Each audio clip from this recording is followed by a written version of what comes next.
Okay hi everyone. सो आज हम HCV का एक क्वेश्चन डिस्कस करेंगे, that is question number 53. So it says a parallel plate capacitor of capacitance 5 microfarad is connected to a battery of EMF 6 volt. The separation between the plates is 2 mm. Find the charge on the positive plate. So काफ़ी simple है, आपके पास एक parallel plate capacitor है and इसको हम एक battery से connect करते हैं. जो बैटरी है उसका जो ईएमएफ है आपको दे रखा है, कितना दे रखा है 6 वोल्ट. जो प्लेट्स के बीच का सेपरेशन है वो 2 mm दे रखा है एंड जो कैपेसिटेंस है इस कैपेसिटर का वो आपको 5 माइक्रोफैरेड दे रखा है. सो ऊपर वाली प्लेट पे पॉजिटिव चार्ज आएगा बिकॉज वो पॉजिटिव टर्मिनल से कनेक्टेड है और नीचे वाली प्लेट पे नेगेटिव चार्ज आएगा. सो पॉजिटिव प्लेट का जो चार्ज होगा Q that is simply C into V. Capacitance that is 5 into 10 raise to the power -6 into जो पोटेंशियल डिफरेंस है between the two plates that is the EMF of the battery, है ना, 6 volt. तो ये हो जाएगा 30 into 10 raise to the power -6 coulomb और you can say 30 micro coulomb. Option B check करते हैं. Option B says find the electric field between the plates. So देखो इलेक्ट्रिक फील्ड की अगर हम बात करते हैं देन एक कैपेसिटर की प्लेट्स के बीच में जो इलेक्ट्रिक फील्ड होती है वो यूनिफॉर्म इलेक्ट्रिक फील्ड होती है पॉजिटिव प्लेट से नेगेटिव प्लेट के तरफ. सो यूनिफॉर्म इलेक्ट्रिक फील्ड होगी ई की वैल्यू कैसे निकालेंगे? देखो आपने प्रीवियस चैप्टर में स्टडी किया होगा, जो ई होता है वो होता है -dV/dx, है ना. पोटेंशियल ग्रेडियंट का जो नेगेटिव होता है वही इलेक्ट्रिक फील्ड होता है और अगर इलेक्ट्रिक फील्ड यूनिफॉर्म है ना देन आप ये जो dV/dx है इसको डेल्टा V/डेल्टा x भी लिख सकते हो.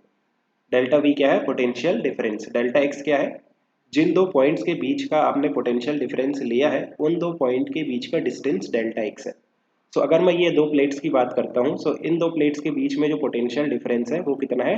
6 वोल्ट. सो डेल्टा V हो जाएगा 6 वोल्ट एंड डेल्टा x, है ना, ये जो दो प्लेट्स है इनके बीच का जो सेपरेशन है वो है 2 mm. सो डेल्टा x हो जाएगा 2 mm और you can say 2 into 10 raise to the power -3 metre. तो हम मैग्नीट्यूड निकाल रहे हैं ना. सो इलेक्ट्रिक फील्ड, ये नेगेटिव साइन को अभी, नेगेटिव साइन जस्ट आपको डायरेक्शन देता है.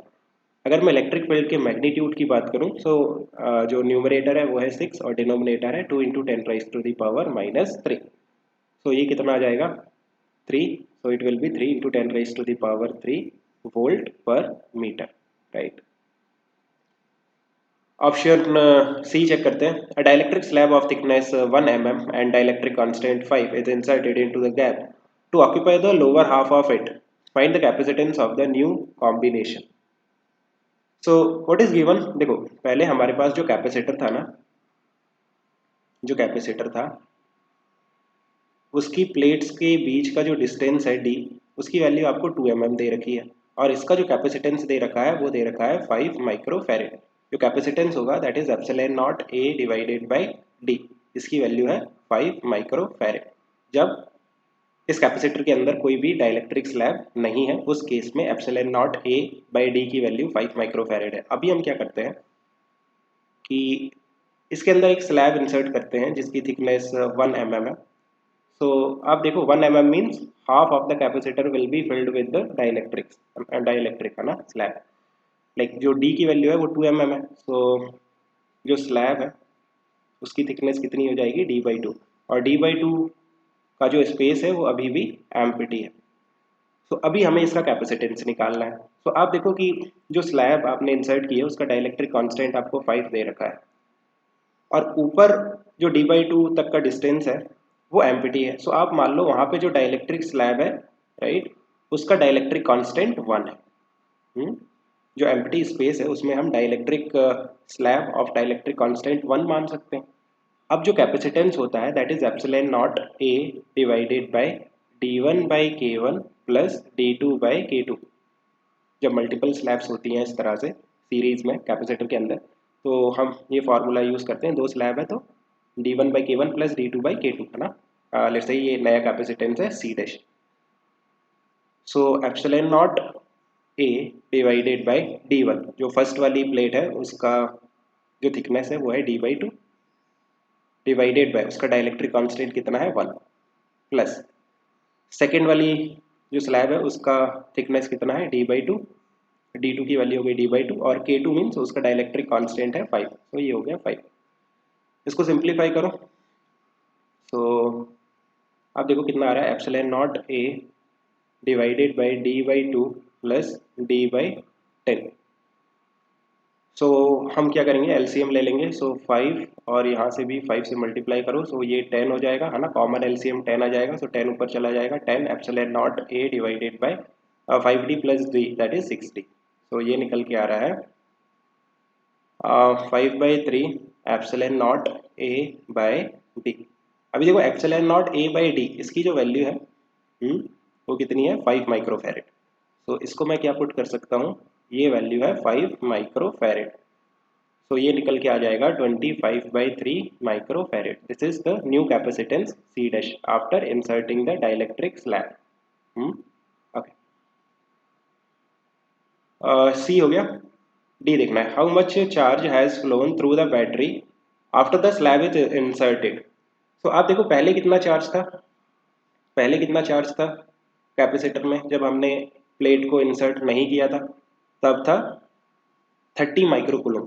अभी कितना चार्ज होगा, चार्ज निकाल सकते हो। अब देखो ये जो कैपेसिटर है, जब हमने इसके अंदर डाइलेक्ट्रिक स्लैब इंसर्ट कर दिया था उस समय इसका कैपेसिटेंस कितना हो गया था, C डैश, जिसकी वैल्यू है 25/3 माइक्रोफैरेड।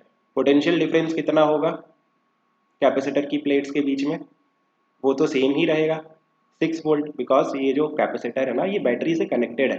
दैट्स वाई जो कैपेसिटर है उसके अक्रॉस जो पोटेंशियल डिफरेंस है वो चेंज नहीं हो सकता as long as it is connected to the battery. जो बैटरी है वो कांस्टेंट पोटेंशियल डिफरेंस मेंटेन करके रखेगी इस कैपेसिटर के अक्रॉस।